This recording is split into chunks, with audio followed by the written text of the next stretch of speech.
special edition of the Coach Mac Show. I appreciate Coach on a holiday week coming up and doing the show. Thanksgiving week.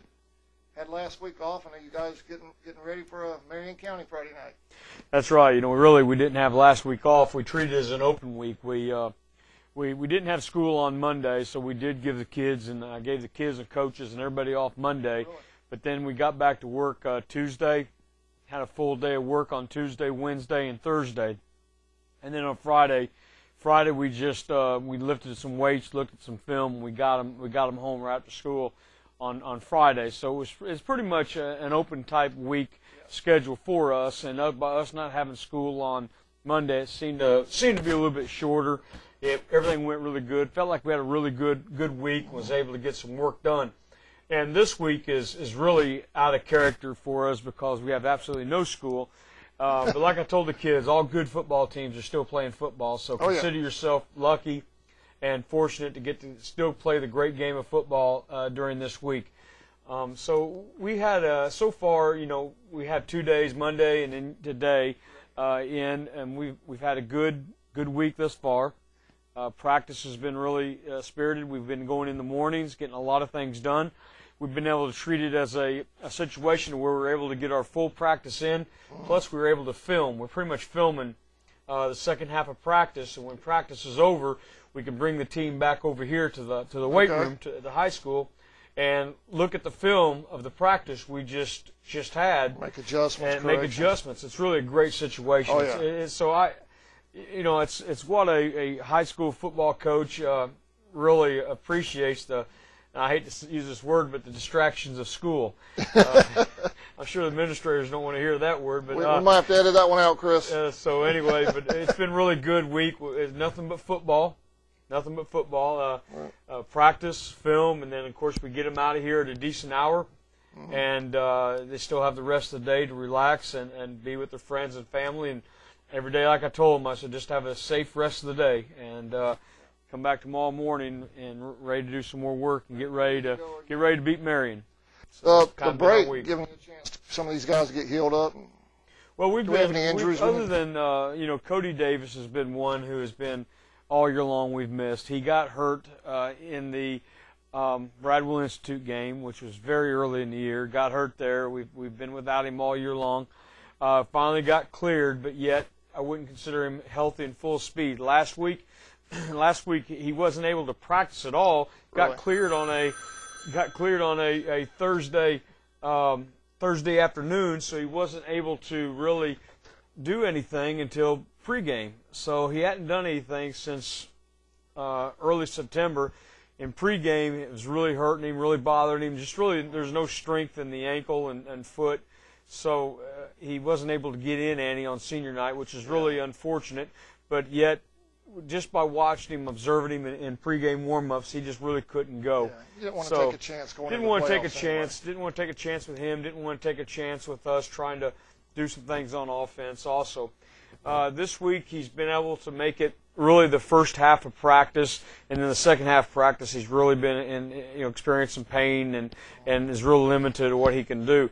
So what we're hoping is Friday, get him in the game early a little bit, get him some playing time, especially at offensive guard where he's going to have to go against some real big-bodied defensive linemen, which he's a big body in himself. So it'll be a good matchup there. So hopefully we'll be able to get if we can get a dozen plays or so out of him, that'll be really good, and that'll help us out. So he's really the only one that we've been concerned about as far as varsity, as far as injuries. Got young kids that are hurt this time of the year, which is normal.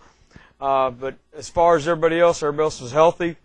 We just need to again make it through tomorrow, make it through Wednesday, have another really good day. A real tradition around here has been to practice on Thanksgiving morning, which has really been great. It's really been a celebration more than anything. You go out Thursday morning, Thanksgiving morning. It's nice and cool. Some families have tradition of maybe going out hunting or whatever on Thanksgiving morning. Well, the Charlton County Indian family, we've had traditions in the past of going out at 9 o'clock for about a 1-hour walk-through practice. And so we'll do that Thanksgiving morning, which would be great. Get them home by 10:30 so they can spend the rest of the day with their family and friends, and then we'll get back together on Friday, game day. We'll get back together at 10 o'clock at the field house. We'll get everything packed, pull out by 10:30, make our way, and, of course, stop on the way up. We'll stop and eat on the way up in Tifton. Then, again, we'll stop at Crisp County High School to have a walk through and a chance to get off the bus. And you know, the weather should be great. Sunny and should be 70 or low 70s, so the weather will be great. We'll get out and enjoy that a little bit, then get on for that last hour ride up in Buena Vista for a big playoff game at 6:30. Speaking of going up there, you were gracious enough to get us a little bit of a correction. The GPS does recognize 2232 Georgia Highway 41, North Buena Vista, Georgia. So if you put that in your GPS, you will. That's right. It'll take you. You know, the way I understand, Buena Vista is a little bit like Folkestone. It's not real big. Yeah. You should be able to find the stadium once you just get into town. I'm sure if you ask anybody, they'll get you right there to the stadium. But again, it is a brand new facility. They have plenty of seats, press box on each side. You guys will have your own press box, and everything's brand new school. It's not even more than, I believe, a month old. Football field and stadiums only brand new this season, so it's really nice. We're going to have great facilities and that sort of thing. Weather should be perfect, as they say, football weather. I think kickoff's going to be in the high 50s, which is going to be warmer than it's been the last couple of weeks. So it's going to be a great night. We have no excuse. We feel like we've had 2 great weeks to prepare. We feel like we know what we're getting into when, as far as looking at Marion, the things that they do. We feel real comfortable about the things that we're doing. Everybody's healthy. We've been able to really focus on some special teams and some things that we haven't done well. So we're excited about getting to Buena Vista and playing some football. All right. A couple of times during the season, you kind of question maybe the kids' motivation. They seem up for this one? I think they do. You know, I don't know if so much it's been motivation, if it was focus. Yeah. You know, as a football team, we're really mature this year. We, like I said, we have a lot of guys. Half our roster wasn't even on our roster a year ago. Right. So we have some starters on the field that aren't freshmen, but yet weren't on our roster. That's one thing that unfortunately has changed that I don't like in our program, is that we have kids. We used to have kids start out in rec league, go from rec league to junior high, from junior high, 9th grade year, straight into varsity football as a 9th grader, and basically go all the way through a program from rec league all the way up. Now we've got kids that are just hitting and missing. We've got some kids that will come out their sophomore year instead of their freshman year, and some come out their freshman year, then not their sophomore year, then back their junior year. That's not good. That's not good for our program. It's not good for them as football players. It's not good. Consistency. Yeah, it's not good for a football family to have all that. So it's something that's been disappointing. It's something we used to not have.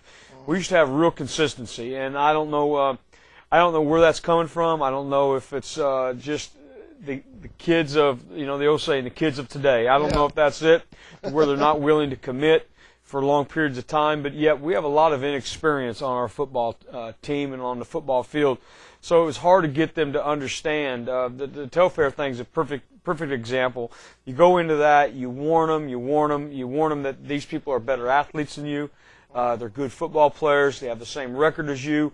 They beat a team that beat you in Turner County, but yet you don't seem to get their attention. You don't seem to get the focus you need. And look what happens. You go out and you lose the game by 8 points, a game that you could have won with better focus. So, yeah, with that being said, I think our kids are focused. I think they understand. I mean, this is the playoffs. There's only 16 of us in this thing.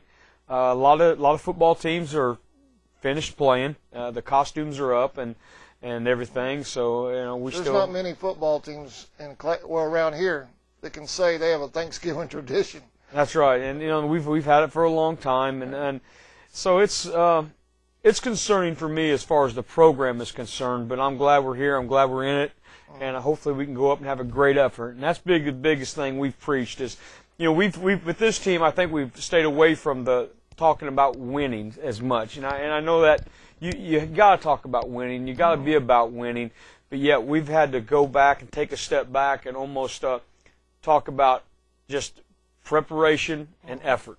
It's almost like we have to teach them how to give an effort. And I've always stated, if you have to coach effort, you're probably losing. And this year, many times, we've had to coach effort. and that's been a big concern of ours and some things we've got to work on this off season. Hopefully the off season don't start for a couple more weeks, but whenever it does, we've got to make some adjustments in the off season, and again, we've got to get a little bit more consistency out of our football team next year. Well, hopefully, like the playoffs is a whole new deal. It's a whole new season. Put some of the negatives behind us, take some of the positive with us. And exactly. Everybody, all 16 of us have the same record. We're all 0 wins, 0 losses. And it's you're playing for your football lives. You're playing for an opportunity to stay together as a team and play one more week. And that's kind of the way. That's been our approach to this thing. Is we need to play well enough and hard enough to get another week out of this thing. And hopefully we can. And I guess we'll see. Oh yeah, we're gonna do it. We're gonna take a short break, and we'll be right back on the Coach Mac Show. The Folkestone Pharmacy, your original hometown pharmacy for over 45 years, is a proud sponsor of Charlton Sportsnet broadcasts. Folkestone Pharmacy accepts insurance from most local employers, including the City of Folkestone, Charlton County, Babcock and Wilcox, AJM, Charlton Memorial Hospital, and many others. The Folkestone Pharmacy wishes the Indians best of luck this season. United First Federal Credit Union has been a part of Charlton County since 2001 and has been providing great service to our members since 1943. United First now offers mobile banking and email alerts. Mobile banking lets you check your balance from your cell phone, while email alerts notifies you when a significant event happens in your account. Both are easy to set up and are free to United First members. United First helps you afford life. All accounts are federally insured by NCUA. T&T Building Supply is located about a half-mile past US 1 and the 301 split, north of Folkestone, right next to Taylor Timber Company. They have everything you need for your home improvement projects, with a wide selection of lumber, hardware, millwork, plumbing, and electrical supplies, concrete and masonry, power and hand tools, nails, and roofing supplies. They also have a large selection of mobile home hardware. T&T Building Supply is a proud sponsor of Charlton Sportsnet. All right, welcome back to the Coach Mac Show. I'm getting ready for Marion County. Coach, you want to talk about we got some statistical leaders and some different things going on in Marion? Just talking about Marion County Eagles. It's I believe they used to be called Tri-County not long ago. Used to be, I believe, Sly County was in there and Marion County, and but basically they've all split up and they've kind of all went their separate ways and got their own schools now. And Marion County, I think, is a little bit like us being a bedroom community where people may have to travel a little bit for jobs. And I know a lot of their people work in Columbus and that sort of thing. But again, it's a small community like ours. As far as football team, they've had a lot of success here of the last few years. Really? It's been really good. As far as offensively, they run out of the spread look. Shotgun type thing, one back, some two back. They are a predominantly running football team out of the shotgun, but yet they can throw and will throw the ball very well. So they force you to play them honest in the passing game. Yet you've got to prepare. And it's a scheme that I really like. And it's a scheme that we've always we've had here for quite some time. Is where you've actually used your quarterback as another running back. Yeah, you may have. It sounded a little familiar to what. Yeah, it really is. It's really like looking at ourselves. Really is, and it's been very easy for our scout team these last 2 weeks because they've simply just run us. They've been us the last 2 weeks, which has been easy for me and Coach Murray who does a lot of our scout offense versus Coach Russell's defense. So that's been good for us. But yeah, it's going to be like looking at ourselves. Shotgun, one back, sometimes two back, running the zone, running the traps, running the quarterback, play action pass, the same kind of passing tree as we really have. Offensive line, they're very big, very physical, very big offensive line, a really good group. Quarterback's outstanding. You got 3 outstanding running backs, a big tight end, big strong tight end with great feet. He'll really the tight end will do a great job hooking you on outside plays and kicking you on inside plays. He does a really good job. It's going to be the best tight end we've faced thus far. And the receivers are all quality football players. On the goal line, they're going to bring in big 78, big old defensive lineman. The kid's probably 280. He could really run. So that presents a problem. And then they got, of course, big tailbacks back there. On defense, they are a 4-3 team. Okay. Now, against our spread, against our 1-back and our 2-back stuff, we'll probably see some 4-3, some 4-2, different things like that, and probably even try to work an 8th guy in there at times. But again, it's an offensive philosophy. Again, we're familiar with. It's one that we will use at times. Maybe not as multiple as we will. You'll see us in a 50 front, 3 down linemen, 5 down linemen, sometimes 4 down linemen. They're mostly in a 4 down lineman. They have 2 big, strong defensive tackles, big old kids inside, 78, 74, just big, strong guys, really dominate the inside. And they got out physical. Exactly, and they got 2 fast defensive ends, and they got 3 linebackers that can really go, especially the inside linebackers, very strong. Secondaries does a great job, real well coached group of guys. Now, a big thing we haven't seen, we're going to see is the number 2 ranked junior kicker in the country. Yeah, I think you mentioned that I think we talked about that last week, and the kid can really kick it. He can kick it anywhere he wants, kick it out of the back of the end zone. He's also a very good punter. We're going to have to really work on our special teams, which we have this week. Not only that, we've really worked on our ability to kick off and cover kickoffs and so forth, which it's been entertaining at times, frustrating most of the time, when we kick off. But we found some guys that can kick it deep. I think Tevis Dasher has the ability to really get it down there deep, and so hopefully we can do some things as far as that goes. After 10 games, Glenn Hughes I call him my sports information guy because he truly is a sports information guy. He is. He can provide you as much. We've been to Zero a lot. Yeah, he'll provide you as much information as you need. Usually he has everything planned out well ahead of time, and every Sunday he gives me full stats. And after 10 games, just talking about some of our statistical leaders, as far as rushing, our statistical leader after 10 games is Tyree Savage with 130 carries, 650 yards, and 5 touchdowns. As far as quarterback play, Trey Harrington has threw every ball for us except for 3, and that was Tevis Dasher threw those 3. But Trey went a long time without throwing any interceptions. It seems like we've kind of had threw a few more we've wanted here of late, but he's thrown the ball 211 times thus far this year, which is quite a bit. Completed 90 of them for 12 touchdowns for 1,224 yards, and really has thrown the ball a lot. And the thing I'm proud of, and the thing that gives defenses a lot of trouble versus us, is we have 4 guys in double-digit receptions. He doesn't have a favorite target. He really doesn't. Exactly, he really doesn't. There is actually 7 guys he gets the ball to quite a bit. Right now our leading receiver is Curtis Nixon with 21 catches and 2 touchdowns. Davron Reed. Davron Reed's a junior playing football for the first time, is really a 6'2" kid who I think has college potential. Has 17 catches for 252 and 4 touchdowns. Was he the young man, Coach, you were talking about last week that thought he was a basketball player? Yeah, he thinks he's going to play in the NBA, but I hate to break his heart. He probably has a good chance to play some college football if he wants to. But yeah, he's a kid that has a chance, I think, to be as good as he wants to be at wide receiver if he'll just work at it. Devin Jones has come on really well of late in the receiving department, catching some big balls, 15 of them for 277. He has our highest average with 18 yards per catch average, 3 touchdowns. C.J. Maynor, who's really came out of nowhere in our program and has done a great job, 15 catches for 146, kind of more of a possession guy, 3 touchdowns.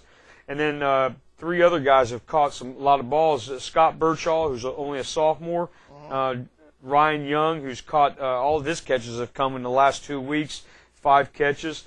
And then Julian Roberts, who has 4 catches. And Julian is a junior, and I believe Julian will end up, hopefully Friday night, he'll show us he has some more catches. Along with next year, I think that he has a chance to be a really, really good wide receiver. So you look at the future for us as far as next year's concerned, all of our receivers, with the exception of 2, are coming back. Our quarterback's coming back, so we do have That'll be a lot solid receiving core next Yeah, as year. far as our passing game, should be pretty close to being intact next year. Curtis Nixon being our top receiver, coming back along with Dave Ron Reed, Scott Birchall. All those guys will be back next year. It seemed like we have talked in the past where we went a whole season without hardly returning kickoff for a touchdown. This year we've returned 3 of them. Yeah. 2 by Devin Jones and 1 by Kurt Nixon. Wasn't one of those real close or a school record? Wasn't one within a yard? Yeah, it was 96. It was Devin Jones. He had a 96-yard kickoff return. That was his long for the year. So, yeah, I believe, of course, Lynn Hughes would know. I believe that's close, if not close to a record. Not surprisingly at all, Brent Wiles is our leading tackler and should finish the year with our being our leading tackler with 66 tackles. He's just a high-energy, really great high school football player. Without a doubt, our defensive MVP, Brent, with 66 tackles. Freshman Michael Dasher led our team in sacks with 5. Fumble recoveries, sophomore Terry Wilson, T.J. Wilson, number 11, starting inside linebacker as a sophomore, had 4 recoveries. Interceptions, we've had 5 as a team.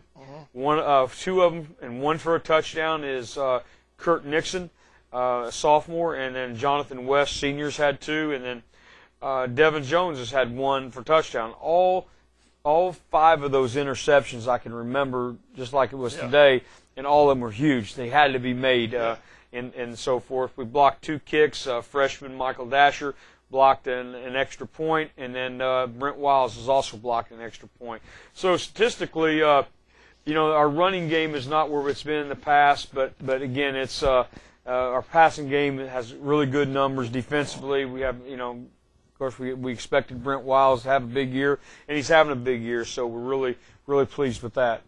Offensively, looking toward next year, toward the running game, you said their receivers are pretty much intact. What about the rushing attack? Well, the thing about next year is our offensive line is probably going to lose as of right now. Tomorrow or Friday night, we're going to start 4 seniors on the offensive line, 4 out of 5. So you're losing just about all your offensive line starters after this year.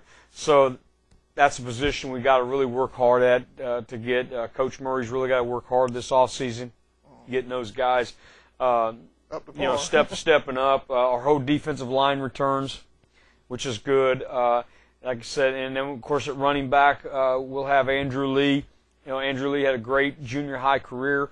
Andrew will start this Friday at linebacker. We're going to start 3 freshmen on defense this Friday. Tion Burrows and then Michael Dasher on the defensive line, and then Andrew Lee at linebacker. I think Andrew Lee can be a good high school running back. He's a real solid linebacker right now, though, for us. In the secondary, we're going to lose.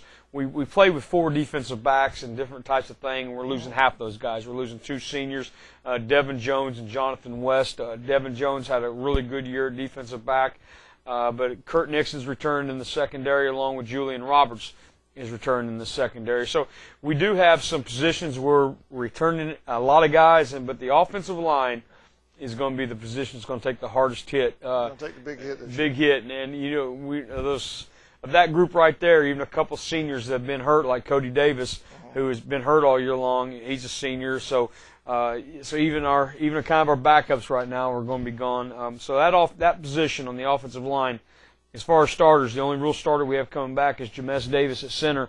Although Levi Cribb, who started most of the year at center and can play guard or tackle, is back now from his broken hand, so his surgically repaired broken hand. So he's back, and he came back last week, didn't get to play much, kind of like Cody, really wasn't ready to play. This week, I think Levi will be ready to step in and play some, so we will have a little bit more depth for this Friday on the offensive line. Very good. All right, well, we're going to take one more short break, and we'll be right back with this after this message. Radio Shack, located at 3885 Main Street, inside the Folkestone Pharmacy, is your local Verizon Wireless authorized agent and Dish Network retailer. Radio Shack carries a variety of computers, tablets, smartphones, and other electronics. The Shack in Folkestone is proud of our student athletes and wishes them the best of luck this season. Now, Let's go get 'em Indians. Hunters and outdoorsmen. With general gun season fast approaching, Gant Hardware and Hunting has everything you need to be ready for the hunt. From game blinds and ladder stands to guns and ammo, camo clothing to insect repellent. They'll get you ready for the woods. Do you have to finish that honey-do list first? Gant Hardware and Hunting has you covered there as well, with hardware supplies to knock out that honey-do list and get you hunting. Gant Hardware and Hunting on 3872 Main Street. They're open Monday through Saturday. Babcock & Wilcox, a manufacturer of air filtration devices located in Folkestone, Georgia since 1983, is proud to support the Charlton County athletic programs and the Band of Pride. The employees of B&W wish the Indians, Maidens, Braves, and Band of Pride good luck this season. Okefenokee Rural Electric Membership Corporation offers more than dependable electrical energy at a competitive price. Quality service is provided by a friendly and professional staff trained to meet your every electrical power need, whether residential, commercial, or industrial. If you have any questions or need information, call us at 1-800-262-5131. Okefenokee REMC, owned by those we serve. A proud sponsor of this year's Indian football broadcast. All right, welcome back. Final segment of the Coach Mac Show for this week. Hopefully we're going to roll on here all the way through the playoffs. Coach, any final thoughts on where we're at so far? Well, I know it's a long ways up. It's 207 miles, and it's Black Friday, so we're going to have to compete with all the sales and deals and everything. But if folks can't come, I really hope they tune in to charltonsports.com and everything, net.com. I really hope they tune in to you guys. They can't make the trip, and so I think that's really a great, what you guys have done. I really appreciate it, because the coverage you've given us in softball and baseball in the playoffs is really where you got going good, and all of our lower levels in rec department and everything. I tell you, I really appreciate what you guys have done for Charlton County Athletics. And I know there's a lot of people that can't come out on Friday nights at home games even. There's folks that have been coming watching Indian football for a long time that maybe are getting up in age and just can't quite get out like they used to. And this is a great opportunity for them to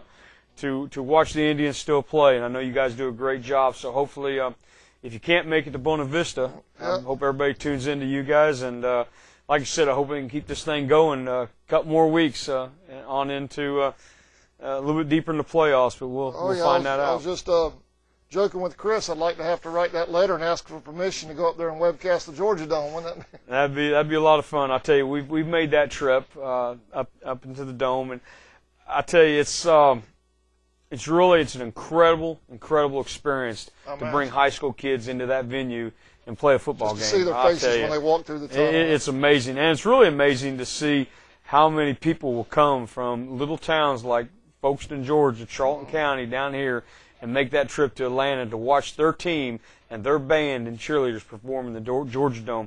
I tell you, I hated it whenever they went to the finals there to some degree, because that's half as many people that get to experience that. I really used to like the semis being in there, because that was just more people that get to experience it. I know it's a great venue for the finals, and that's probably where it needs to be in there. But still, I just know that the teams that there's a lot of times a school can have a special team and make it to the semis. But taking that step to the finals is really tough. For them to get to go to the Georgia Dome, I know in the past years has been really special. And I know it was real special for us to go in there and play in the Georgia Dome.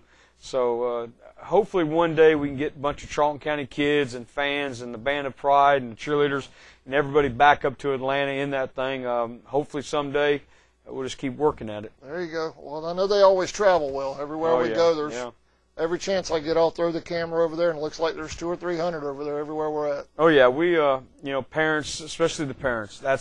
I really appreciate that, and I really tell our kids, thank your parents for coming to the games, and encourage your parents to come to the games, and because for parents to experience the high school sports experience with their kids is really special. I remember a great friend of mine I've had since I've been here, W.D. Cruz, the man who really started our booster club back years and years ago when I first got here. He was even before I got here. But W.D. Cruz, both his sons played for me. And he told me that is probably the most fun, the most joy he's had with his sons was going through Charlton County athletics, as both of his sons were very, very good at high school football and very good at high school baseball. He hasn't missed a Charlton County football game since I've been here. I don't think he's missed one I've coached in. And he's a good friend of mine, great friend of mine, and I know he'll be in Buena Vista. He'll make the trip. He'll make the trip. I know he will. And parents need to understand this is a great, great opportunity for them to get to experience this with their kids. The excitement, the thrill of victory and the agony of defeat, like you always hear. And the parents really feel it too, and it's a lot of fun to see parents joy on their faces when we're successful, and they hurt just like we do when we're not successful. So I look forward to seeing all the parents up there of the band, the cheerleaders, and the football players, and I just look forward to seeing Indian fans make the trip. Like I say, if you can't make the trip, tune in to CharltonSportsNet.com and check us out there. Well, I appreciate that. I appreciate the plug, Coach. Yeah. And with that, I think we're going to do it. Chris, you got anything? We're good? All right, well, we'll see y'all Friday night. The directions are on our website on the front page, and you can, once again, GPS the actual address, 2232 Georgia Highway 41, North Buena Vista. And it's a 6:30 kickoff, so it's a little bit earlier than 6:30. A little earlier than usual because it is a holiday. They should plan, if fans are making the trip, they should plan to leave 1 o'clock. Well, it's how long it takes them. It's about a 4-hour trip. Give yourself all of 4 hours. Okay. And so yeah, we're leaving at 10:30. Of course, we need to get there much earlier than everyone else, and we also need to stop a couple times. But I believe the band's leaving around noon or something in there, so it's probably around there. You'd probably give yourself plenty of time. All right. Well, we look forward to seeing y'all Friday night. Kickoff at 6:30. Thanks, Coach. I appreciate it. Oh, and happy Thanksgiving. Don't eat too much.